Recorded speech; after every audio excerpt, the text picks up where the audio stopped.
Апа деген ыйык сөз го бардыгынан, эркелеткен сөздөрүнө багындырган, жадырап баарына тең нурун чачып, асмандагы күнгө окшойсуң алтын апам.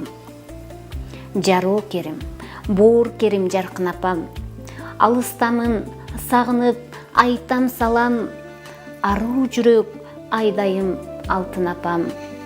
Сизге арнап сансыз көп ырлар жазам. Ырларымды арнаарым алтын апам, сырларымды угаарым жаркын апам. Сырт жерлерде жүрсөм да ар убакта, сизди ойлоп турамын жаным апам. Апам, дүйнөдө теңдеши жок, көктөгү жылдыздардай жанып турган, кейбетчи кептерге себеби жок, керек десе сиз үчүн жаным курман.